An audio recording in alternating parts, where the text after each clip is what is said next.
Hop là, donc ici vous allez avoir c'est un petit tableau qui est super sympa. Ici vous avez le tougou, hein, c'est un tissu traditionnel camerounais, hein, qui est porté au Cameroun, hein, qui est fait à base de velours et de voilà, de fil tissé. Hein. Le tougou, c'est le Camerounais qui porte ça, hein, voilà. En général, hein. Après vous allez avoir les pays frontaliers aussi qui peuvent porter ce type de vêtements. Ici, au milieu, vous avez ce qu'on appelle le faso d'Onfani. Le faso d'Onfani, c'est un tissu, hein, qui a été mis en place il n'y a pas si longtemps que ça, hein, par Sankara, hein, pour justement inciter la population burkinabèse, hein, à justement consommer ce qui est fait localement. Hein. C'est un tissu tissé, hein, fait à base de coton. Hein. Burkina est un producteur de coton. Les schémas, ici, pareil, hein, on est sur du tissu tissé. Le Kuba, on est sur d'autres matières, hein, beaucoup plus anciens, ce qu'on appelle l'écorce. Hein. On est sur l'écorce, hein, de différents types de plantes qui est justement travaillé, hein, brodé pour justement donner vie à ce tissu qu'on appelle le kuba. Vous avez aussi le raffia, hein, c'est à peu près les mêmes classes. Le lipi, on est sur ce qu'on appelle de la teinture, hein, de la teinture végétale, qui est justement faite à partir justement de coton, hein, tissé, hein, qui sera teint par la suite, hein, notamment grâce aux plantes qu'on va récupérer et qu'on va transformer pour justement faire ce qu'on appelle le lépi. Hein, on appelle aussi l'indigo, vous avez d'autres noms, hein, ça c'est souvent en Guinée, etc. Ici vous avez le kente. Le kente, c'est un tissu, hein, des Akans, hein, un pagne tissé, hein, un peu comme le pagne mandjak aussi, qui est un pagne tissé. Hein, on est sur du coton tissé, ça peut être de la soie aussi. Hein, donc voilà, là on est vraiment chez ce qu'on appelle le tissage. Vous avez le pagne Maasai, hein, qui est un pagne d'origine, hein, écossais, hein, que eux ils ont récupéré, hein, pour justement adopter et consommer. Hein. Là, on est pareil sur un pagne tissé, hein, avec des couleurs bien emblématiques, hein, c'est-à-dire du rouge, du bleu et une nuance des deux. Hein. Ici, on est sur le Basotho. Le Basotho, pareil, on est sur du coton. Alors, Basotho, je vois pas c'est quel pays ici. Hein. Les choué-choué, on est sur plutôt de l'imprimé. Hein, c'est pas ouf ouf, hein, j'aime pas trop. Le bogolan, on est sur ce qu'on appelle, hein, du coton tissé, hein, mais fait à base de teinture naturelle qui est de la teinture à base de résine de terre. Et pour finir, le ndop, hein, on est chez les Camerounais, hein, qui est toujours ce qu'on appelle du coton, hein, avec la même type de teinture. Hein, on est sur de la teinture naturelle. Hein. Donc voilà, il est pas mal ce tableau, hein, pour ceux qui le veulent. Vous pouvez le trouver sur internet en téléchargeant. Donc là, aujourd'hui, on va voir ensemble, hein, ce qu'on porte en Afrique, hein, ce qui est africain, hein, ce que nos ancêtres nous ont donné en héritage, hein, et qu'on ne valorise pas. Hein, donc voilà. Donc là, on est sur une matière principale. Hein. Donc en fait, je vais vous expliquer dans un premier temps les matières primaires. Hein, les matières primaires. Alors pour ça, alors, hop là, il est là. Hein, voilà. Ici, c'est le tissu mondial. Là, vous allez savoir quels sont les différents types de. Alors encore, même ça, à la rigueur, c'est de la merde. C'est pas ça que je. Bon, c'est pas grave. On va le garder. On va quand même le garder. Alors ici, on vous dit, vous avez différents types de fibres. Hein. C'est ce qu'on va utiliser, hein, c'est-à-dire, hein, la matière principale pour ensuite justement le tisser et en faire un tissu. Donc on vous dit que vous avez différents types de fibres. Hein. Vous avez les fibres naturelles, hein, et c'est ce qu'on ont toujours utilisé l'humanité depuis la nuit des temps. Et par la suite, vous avez ce qu'on appelle les fibres, hein, artificielles qui sont là. Hein. Ça, c'est l'industrialisation qui a créé, a développé ça. En Afrique, hein, on est principalement sur du fibre naturel. Hein. Alors, en ce qui concerne les fibres, hein, vous allez avoir ce qui est végétal, hein, comme je vous le disais, notamment avec le raffia. Hein, on va prendre des écorces de différents produits, de différentes plantes pour les assembler. Vous allez avoir le coton, hein, le coton qui est une matière très naturelle, hein, qui sera utilisé, travaillé pour ensuite justement assembler et faire ce qu'on appelle des draps, etc., etc. Hein, par la suite, qui sera transformé et ça va très bien le dozo et toi. J'espère que tu vas bien. Merci en tout cas. Alors, ensuite, vous avez le lin, hein, le lin aussi qui est une fibre naturelle. Voilà. Donc vous avez vu là, on vous a montré plus ou moins les différentes fibres, hein, hein, naturelles, hein, coton, lin, avec ce qu'on appelle les fibres naturelles, hein, les écorces, etc., etc. La chambre, tous ces types de tissus là, voilà, l'ortie, le rami, tout ça, on utilise ça comme matière primaire pour, dans un premier temps, faire ce qu'on appelle le tissu. Une fois que c'est fait, qu'on a assemblé ça, on va le teindre et ensuite, par la suite, on va rajouter de la décoration.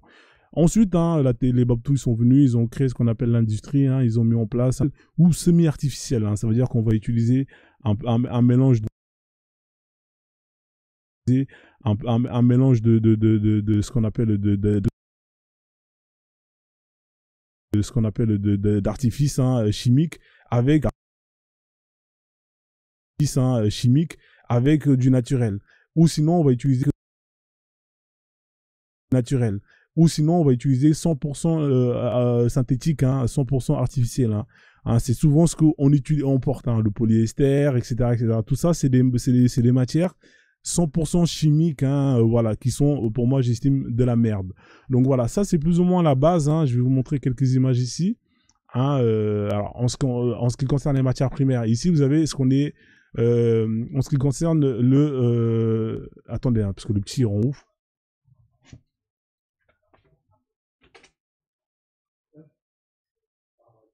Baisse le son là. Voilà, donc du coup, je voulais vous montrer je vais vous montrer une vidéo ici où vous allez voir. Alors, avant même de vous montrer des vidéos, ce qu'on va faire, voilà, on va partir sur les fibres naturelles. Je vais vous montrer quelques images. Voilà, ici, vous pouvez constater, vous voyez ça, c'est ce qu'on appelle le raffia. C'est des écorches. Le raffia, c'est un tissu qui est consommé énormément. C'est un tissu principalement qui vient du Congo, ce genre d'endroit. Exporté aussi à Madagascar. À Madagascar, ils ont aussi un héritage lié justement à l'esclavage, ce qu'on appelle des bantous qui ont justement été exportés là-bas. Donc voilà, ils ont ramené cette culture là-bas. C'est un tissu qu'on va utiliser, qu'on va assembler. Ici, vous allez voir par exemple, voilà, un artisan qui va justement mettre en place ce qu'on appelle, il fait ce qu'on appelle du tissage. Vous voyez, c'est du raffia qu'on prend, qu'on va tisser, qu'on va emplacer chaîne par chaîne. Il fait ce qu'on appelle du raffia qu'on prend, qu'on va tisser. Ok, désolé, j'ai des coupures d'internet, donc c'est un peu relou. Voilà, donc là vous avez un tisserand qui est en train de faire un panier, ce qu'on appelle un raffia. Un raffia, vous pouvez appeler ça comme il y a plein de noms, on verra par la suite. Donc vous pouvez le voir, une fois que c'est terminé, vous pouvez soit l'utiliser directement de façon brute, comme vous pouvez le voir ici. Là vous avez une robe, ça c'est sûrement chez les Angolais. Angola, Congo, tous ces pays-là, ça c'est des matières très très nobles. C'est l'un des plus anciens tissus qui existent sur Terre. Et ça c'est ce qu'on appelle un tissu traditionnel. Voilà. C'est ça qu'on doit mettre en valeur, ce genre de tissu-là qu'on doit mettre en valeur, qu'on doit justement porter et promouvoir. Pas ces merdes de wax. Je comprends pas, vous avez des gens qui ont un héritage qui est multimillénaire. C'est l'un des plus vieux tissus du monde. C'est des tissus qui datent de plusieurs dizaines, voire même des centaines, plusieurs dizaines de milliers d'années. Mais voilà, on met ça à la poubelle. Et c'est vraiment dommage. Salut le Kagoro, bien, ça va, merci à toi. Donc voilà, là vous avez une robe traditionnelle faite en raffia. C'est une matière, c'est vraiment des matières très très très très nobles. Ça coûte cher le raffia aujourd'hui, si vous voulez acheter du raffia. D'ailleurs, si vous avez des Congolais qui partent au Congo, n'hésitez pas à me faire signe. Moi, je vous donnerai de l'oseille pour que vous me ramenez du raffia. Étant donné que vous aimez bien acheter tous ces produits de merde qui viennent d'Occident, vous aimez bien porter des trucs à la con, des Louis Vuitton, ce genre de choses. Voilà, il y a des gens comme Frozone qui justement préfèrent acheter ce genre de tissu là pour faire des vêtements et valoriser leur culture. Voilà. Donc si vous allez là-bas, faites-moi signe, et comme ça moi je vous donnerai un billet, comme ça vous me ramènerez du raffia. Voilà, moi j'adore ces tissus, je ramène ça chez mon couturier, il me fait des ensembles magnifiques. Et après, quand on marche dans la rue, on nous arrête tous les 2 secondes pour dire c'est magnifique, c'est magnifique. Alors que vous êtes là, vous claquez des milliers d'euros pour acheter des trucs à la con et personne vous arrête dans la rue. C'est-à-dire que vous êtes là avec vos Louis Vuitton, personne vous arrête pour dire c'est beau. Pourquoi? Parce que vous êtes ridicule. Mais allez chez le couturier, prenez une matière principale qui est noble, qui est justement traditionnelle, faites un vêtement, vous allez voir à quel point vous allez être la personne qui va illuminer tout le passage. Mais vous êtes con, comme d'habitude. Le noir, il est comme ça. Bref, on continue. Donc, vous voyez, là, vous avez c'est comme ça, en fait. Vous voyez les petits chapeaux en paille que vous pouvez voir. C'est principalement de cette matière-là que c'est utilisé. Donc là, c'est plutôt dans les zones forestières. Étant donné qu'il y a beaucoup de bois et beaucoup de ce qu'on appelle de bois, on utilise des écorches ou parfois des plantes. Donc, voilà. Alors, tac, on centrafrique. Ici aussi, vous voyez, alors, regardez, là, ça, c'est un écorche. Vous voyez, ça, c'est des écorches de bananier. Des écorches de bananier qu'on prend, qu'on découpe, qu'on fait sécher et qu'on travaille par la suite pour justement pouvoir donner un tissu. Voilà, ça, vous voyez, c'est ça là. Ça, c'est l'un des plus anciens vêtements de la Terre. Alors, vous voyez là, regardez, là, je vous montre encore une image. Vous voyez là, il est en train d'enlever l'écorce de plante, le monsieur. Hein. Ensuite, ça sera travaillé. Là, on est sur des tissus naturels. Là, vous voyez, vous portez ça, vous n'allez pas trop choper le cancer, ce genre de truc, non. Voilà, donc là, voilà, ça, c'est vraiment les matières primaires qu'on appelle les fibres naturelles. Hein. Ça peut être des écorces, ça peut venir de palmiers, etc., etc. Hop là, ouais, là, une fois qu'on a récupéré ça, bon, là, on va les assembler pour justement les enrouler et faire ce genre de choses-là, ce genre de tissu. Voilà. Donc, voilà. Donc là, voilà, première partie, comme ça au moins vous savez. Là, c'est ce qu'on appelle les tissus naturels, hein, issus de fibres naturelles 100%. Ensuite, vous avez ce qu'on appelle le coton, hein, qui est une matière voilà, très comment on appelle ça là, très exploitée. Hein. Alors en Afrique, hein, pour ceux qui ne le savent pas, l'Afrique est un gros producteur de coton. Dommage qu'il est très peu exploité, très peu développé, mais ça commence à se faire de plus en plus. Alors ici, vous allez voir, hein, je vais vous mettre un petit article, là, tac tac. Ça, c'est intéressant. Le coton africain. Alors il y a plusieurs pays qui produisent hein, du coton. Hein. Vous avez le Cameroun, vous avez le comment on appelle ça, le Mali. Hein, Mali qui est un gros producteur de coton. Alors tac tac. Alors celui-là, il a l'air d'être pas mal. Alors, on va lire un peu ensemble hein, l'article, hein, tac tac tac. Alors le coton en Afrique de l'Ouest centre la révolution agricole. Voilà. Donc en gros, on résumé hein, depuis les années 70, le coton a été un moteur. Enfin bref, ça on s'en bat les couilles. Vous avez plusieurs pays hein, qui justement, bon, l'article n'a pas l'air d'être ouf. Il y en avait un que j'avais qui était vraiment super intéressant. Le coton l'or blanc. Voilà, vous voyez, ça c'est le coton. Hein, pour ceux qui savent pas, hein, ça pousse comme ça. Hein, on le récolte. Hein. Bon, bien évidemment, les Noirs ont été fouettés pour cette matière-là hein, pendant des siècles et des siècles, hein, notamment aux Amériques, etc., etc. Hein, donc voilà, le coton, vous voyez, ça pousse dans ce qu'on appelle un cotonnier. Alors, le problème du coton, le coton africain n'arrive pas à se faire sa place. Effectivement, on produit du coton, mais plutôt que de le transformer pour faire des vêtements, eh ben, on va le revendre de façon brute. Hein. Donc automatiquement, il y a très peu de plus-value. Il y a quelques pays hein, qui vont transformer leur coton hein, et qui vont justement l'exploiter à 100%. Notamment, vous allez au Mali hein, où on va il y aura peut-être 5 à 10% du coton qui sera transformé hein, et qui sera utilisé notamment pour faire ce qu'on appelle hein, le bogolan. Ah, ça, c'est un tissu qui est fait chez eux. Hein, voilà, c'est le bogolan, j'aime beaucoup parce que c'est un tissu dont la matière primaire est 100% africaine, malienne, et en plus de ça, 100% naturel. Donc voilà, j'aime beaucoup. Sinon, la plupart du coton qui est justement produit produit en Afrique est exporté. Hein, voilà, donc là, on va vous donner des chiffres. De l'exportation, mais ça on s'en bat les couilles, vous voyez là.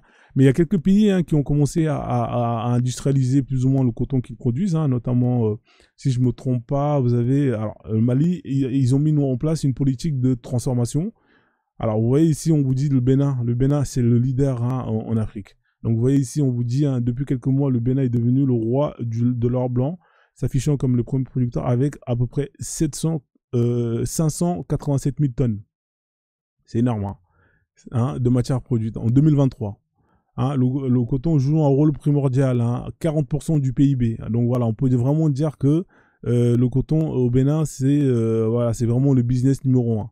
Hein, voilà, donc vous voyez, c'est 40% du PIB. Hein, c'est-à-dire qu'on est dans un pays qui a une culture de cette matière-là. Et 80% de ses recettes hein, d'exportation. Vous voyez, il est exporté. C'est-à-dire que sur tout le coton qu'on fait, 80% est exporté. Ce secteur représente environ 40% des emplois. Ah, voilà, donc les Béninois, c'est quelque chose qu'ils maîtrisent. On continue, hein, en tout cas dans ce qu'on appelle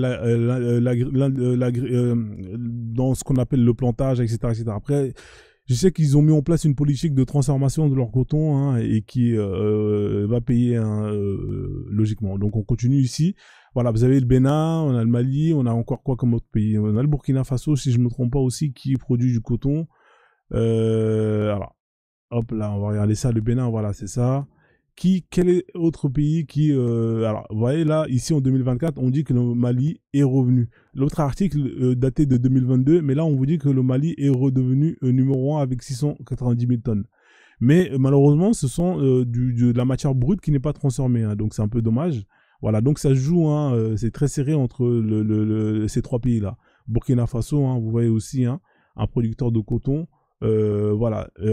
Donc, on a ces trois pays-là qui, malgré toute cette production, n'arrivent pas à transformer les matières premières, hein, et justement à dégager le potentiel de ce secteur-là. C'est un peu dommage, c'est même énormément dommage. Donc du coup, voilà. Donc, et principalement, vous allez voir, hein, c'est ces trois pays-là où vous allez trouver énormément de tissus traditionnels, hein, avec cette matière-là. Vous voyez? Donc là, ici encore pareil, vous avez plein d'autres articles, hein, je vais pas tous les lire. Ouais, là, le Mali prévoit 780 000 tonnes. Voilà. Mais c'est bien parce qu'on a des présidents qui sont quand même conscients que ces matières-là doivent être transformées, hein, en interne avant d'être justement envoyées. Donc voilà, donc c'est une très bonne chose, hein. Je pense que les politiques qui seront mises en place, hein, vont aller dans le sens, hein, plutôt de l'industrialisation de ces matières-là, plutôt que de les vendre telles qu'elles sont, tel que ça a toujours été fait, et de générer très peu de bénéfices.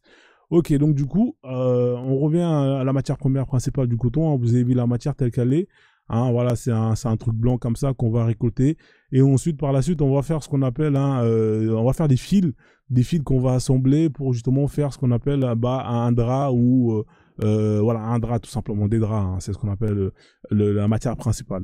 Une fois que le drap il est fait, et il y aura plusieurs options, hein. Soit on va justement le teindre, ou soit on va en fait, soit on fait des fils et dans ce cas-là on tisse, ou soit justement on tisse quelque chose de blanc pour ensuite le teindre. D'accord?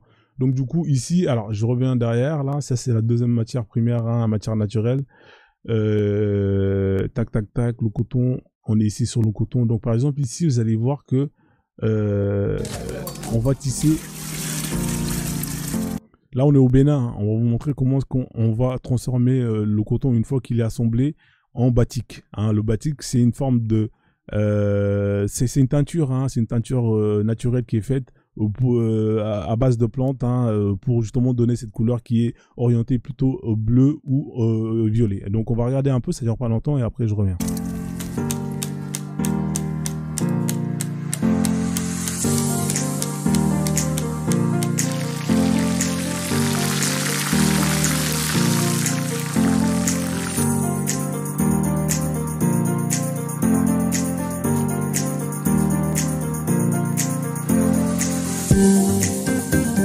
Donc vous voyez là sur l'image, hein, ce qu'on appelle le batik, hein, vous avez le drap blanc qui est là, hein, qui est de base du coton, et par la suite on va tamponner, hein, c'est un genre de tampon, hein, avec des différents motifs, hein, pour justement que ça reste sur le drap.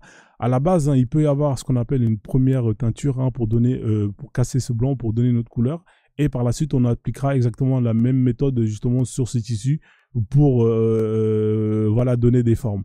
Là, vous voyez, là, vous avez ce qu'on appelle le batik. Hein, le batik, plutôt que d'aller acheter du wax, hein, ces trucs de merde, hein, faits en Occident, notamment en Hollande, ou voire encore si vous êtes des crevards, parce que la plupart d'entre vous, vous êtes des crevards, hein, ça veut dire que le wax, c'est trop cher. Hein, alors, vous allez chez les Chinois qui vont vous vendre des tissus en carton, mais vraiment merdiques, hein, des imprimés de merde. Bah, vous avez le batik qui est là. Le batik, hein, c'est plus ou moins à peu près le même type de tissu, hein, mais qui est fait en Afrique par des Africains avec des matières 100% africaines. Et voilà, donc là, voilà, vous avez quelque chose sur lequel, quand vous allez investir, et ben vous investissez, vous donnez votre argent à la communauté. Hein. Donc si vous aimez les tissus colorés avec toutes ces formes, orientez-vous plutôt vers le batik. Hein, vous avez plein d'autres indigos aussi, hein, qui ressemblent au batik et qui est 100% africain. Pourquoi est-ce que vous allez aller directement voir les tissus tels que le wax et toutes ces conneries-là? Donc voilà, là, ça c'est juste pour vous donner un exemple de type de tissu qui ressemble au wax, mais qui est 100% africain. Donc voilà le batik. Hein. Donc là, vous allez voir, hein, je vais remettre la vidéo.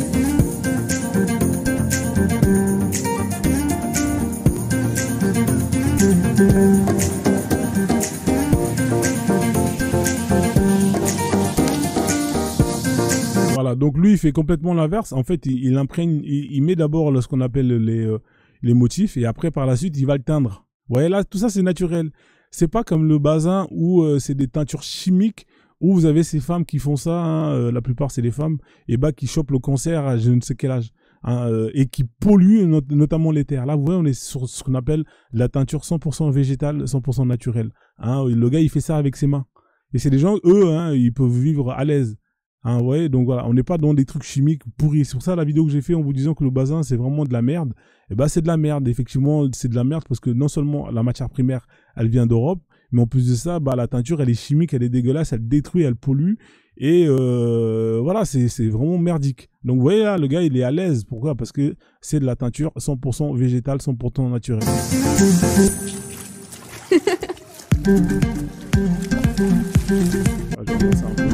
Voilà. Voilà, là vous avez du batik, vous voyez, c'est souvent bleu ou violet, hein, parce que les plantes, hein, ça décolore sur cette orientation. Voilà, donc voilà, comme vous pouvez le voir, hein, vous voyez les femmes qui font ça, hein, voilà, là on est produit naturel. Hein,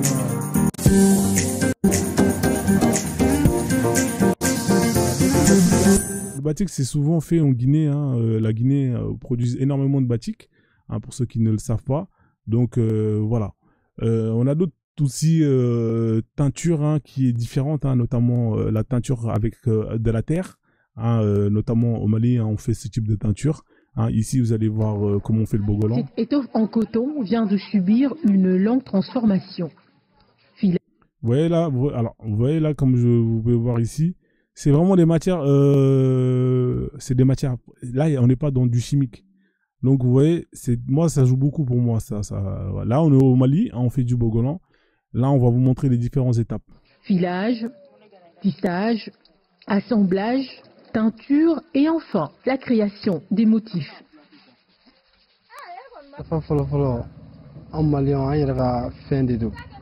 Le bogolan est notre tenue vestimentaire traditionnelle. Le tissu est à base de coton à 100%. Les produits utilisés pour les motifs viennent du Mali et ils ne sont ni chimiques ni nuisibles. Voilà, là vous avez entendu, hein, tout est 100% malien. Hein. Le coton, il est justement issu de l'agriculture de ce pays-là. C'est l'un des rares justement produits, hein, qui est fait de A à Z 100%. Moi, j'aime beaucoup ce tissu-là. C'est un bon tissu dans le sens où il est lourd. Hein, vous pouvez, si vous êtes en Europe, faire des manteaux, des vestes, tout ce genre de choses-là. Et voilà, c'est un truc bio. Voilà. Vous savez que quand vous donnez votre fric, hein, en achetant ce produit-là, bah, vous donnez à ces gens-là. C'est-à-dire que vous voyez les familles qui vivent de ça, qui ont hérité ça de ce savoir-faire, hein, de leurs ancêtres. Et le fait de consommer ce type de produit, bah, ça ne peut que justement faire en sorte que ce savoir-faire puisse perdurer. Hein, et en plus de ça, vous faites la promotion, etc., etc. Donc là, vous avez entendu, on est sur un produit 100% naturel, pas de produits chimiques. Voilà. Qu'est-ce que vous voulez de plus? Hein, en plus, on n'est pas sur l'industrialisation, on est sur ce qu'on appelle, hein, l'artisanat. Donc l'artisanat, c'est propre pour les gens qui sont là et qui se battent tous les jours justement pour combattre hein, les multinationales qui exploitent des gosses, hein, en Asie et tout. Bah, là, vous avez un moyen exceptionnel justement de contribuer à ça. Juste un instant, j'ai un appel, hein, je mets la vidéo. À l'origine, chaque motif réalisé sur le bogolan avait une symbolique forte, s'inspirant notamment de la nature ou des scènes de la vie quotidienne. Il était alors principalement destiné à un usage rituel comme le mariage ou la chasse. Jadis, le bogolan n'était pas pour tout le monde. Il appartenait aux riches, rois et dignitaires de la société. Et pour les rares démunis qui en possédaient, le style était simple, avec des couleurs uniques, notamment le jaune, le rouge ou le blanc. Chez la famille Nabo, tout le monde est impliqué dans la confection de tissus. Une activité lucrative où chacun apporte son savoir-faire. Voilà, donc vous pouvez voir ici, hein, ici c'est toute une famille, hein, qui vit de ça. Vous voyez, les produits c'est de la terre, hein, c'est de la terre transformée avec de l'eau. On va mettre un peu de colorant naturel. Voilà, c'est pas. Vous allez voir tout à l'heure, je vais vous mettre un reportage où vous allez voir dans le même pays ceux qui font ce qu'on appelle le bazin. Ça n'a rien à voir. Là, vous êtes sur des gens qui vont mettre des masques, qui vont mettre des gants, parce qu'on est sur des produits chimiques, hein, qui détruisent la nature et en même temps qui provoquent des maladies en tout genre. Donc voilà, donc moi je comprends pas, hein, vous êtes dans le même pays, vous avez deux produits, hein, un qui est naturel, 100% africain, 100% malien, et l'autre dont tout est chimique et est importé, mais vous allez avoir la masse qui vont aller préférer acheter des produits qui viennent de l'étranger parce que ça vient d'Allemagne, etc., etc., et qui pollue et qui détruit. C'est pour vous dire le mindset, hein, de l'Africain. On est vraiment dans un délire où Franchement, voilà quoi, c'est l'aberration complète. Hein. Donc du coup, ce que je vais faire, parce que je dois faire une petite course, je vais vous mettre une petite vidéo. J'arrive tout de suite, hein, justement, sur la teinture, hein, comment est-ce que la teinture elle est faite, et je reviens tout de suite. Comme ça, le temps que je fasse la course, je reviens tout de suite. Hein, je vous remets la vidéo. Donc là, le bogolan, vous savez comment c'est fait. On va voir comment est-ce que c'est fait le bazin maintenant. Vendu par mètre chez les revendeurs. On a bazin de couleur unique. Okay. Voilà, donc ça c'est le bazin blanc, avant qu'on met dans la teinture. Oui. Voilà, donc maintenant on va aller là-bas. Celle-là est en train de faire la couleur tabac. Ça c'est tabac. Tabac marron. Tabac. Tabac marron. Tabac marron. Oui. Ça c'est la couleur. Ça, oui, ça c'est la couleur. Ça c'est la base du jaune, Oui. du marron, Oui. avec orange, avec du rouge. Avec du rouge. Voilà, avec du rouge. Et dans l'eau, il y a quoi dans l'eau de la teinture là? Pour faire le couleur tabac, il faut que l'eau soit bien chauffée. Chauffée. Chauffée, oui. On met le truc juste pour que le bazin prenne bien la teinture. Pour que le bazin prenne bien la teinture. Bien la teinture. Donc là, après que le bazin soit mis dans la teinture, Voilà. qu'est-ce qu'ils vont faire avec? Après Après que le bazin soit dans la teinture, qu'est-ce qu'ils vont faire avec? Là, c'est la première couche, là, c'est ça? Oui, ça c'est la première couche. Première couche. Après qu'est-ce qu'ils vont ça, faire avec ça? on va faire sortir. Oui. On va amener dans l'eau. On va mettre L'eau bien propre. Ok.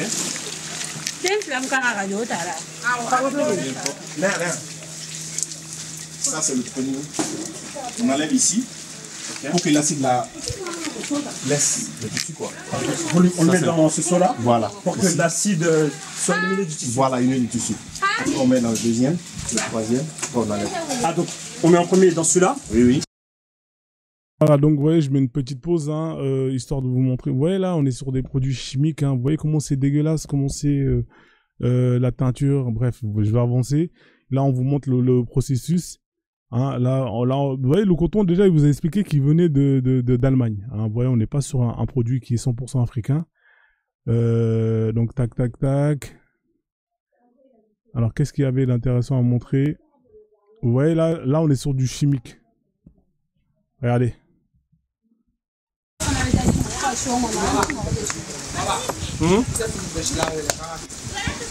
Quand fini Medjara, fara qui est arabe là. Hein? Regarde, Voilà. Vous voyez là, on a creusé ça c'est le concert, ça c'est même pas la peine. Hein. Donc voilà, c'est vraiment le genre de truc à éviter. Hein. En tout cas, voilà, société, nanana, artisan. Alors, est-ce qu'il y a une autre vidéo? Et ce soir, on s'intéresse aussi à une activité peu connue du grand public, la teinture du bazin à la main, un business visiblement fructueux qui attire des acteurs pour... Teinture de cette robe, reçue d'une cliente ce matin.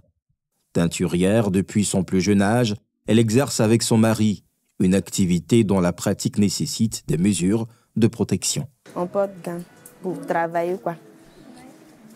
Souvent même on porte cache-nez. Teindre le bazin et lui donner des couleurs plus éclatantes. C'est également l'activité dans laquelle se sont investis ces hommes à Adjamé, quartier Chicane. Pour obtenir ces résultats, c'est un processus quelque peu laborieux avec différentes étapes. On fait les dessins d'abord, après on attache, si on a fait dessin, on attache la main. Après, ils vont le faire descendre. Les travail, ceux qui font le travail de teinture là, ils vont le faire descendre. Maintenant, s'ils ont descend, mais ils vont mettre dans la teinture là d'abord. Maintenant, s'ils vont mettre dans la teinture là, après, on va les monter encore pour attacher. Après, maintenant, ils vont les envoyer encore. Il y a beaucoup de teintures qu'on mélange. Pareil, il y a beaucoup de couleurs. Il y a jaune, il y a vert, il y a bleu, il y a noir, il y a tout. Une activité dont la rentabilité varie en fonction des périodes de l'année, avec des pics dans le mois de jeûne musulman, de la fête de Tabaski et des fêtes de fin d'année. Si les teinturiers s'en sortent. Ouais, effectivement, mais ils mettent pas de masque parce que c'est comme ça. Hein, le masque, il faut l'acheter. Les mecs, il y a un mec, vous allez voir à la fin, il va vous dire que son pote, il est mort de ça.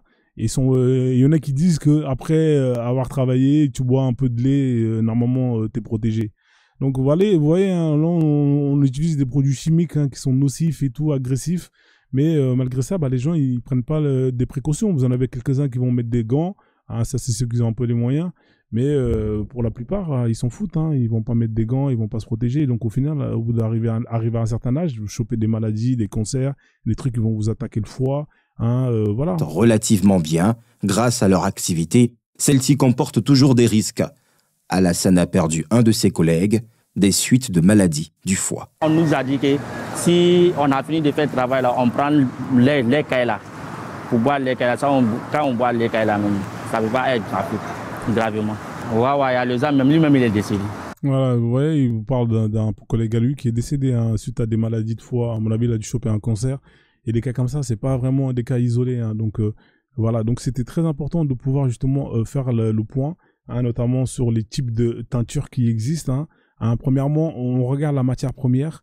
Hein, quand vous achetez un vêtement, il faut vous poser 3 questions. La première, c'est quoi la matière première hein? Est-ce que c'est une matière qui est naturelle ou bien artificielle hein? La deuxième, c'est où est-ce qu'elle provient cette matière première hein? Est-ce que c'est un truc qui est fait chez nous ou pas? D'accord? La faute revient à l'employeur? Non, la faute elle revient à... Moi, je pense que c'est à nous. Si demain, on arrête d'acheter ces produits-là, eh ben, il y aura plus de gens qui vont faire ça.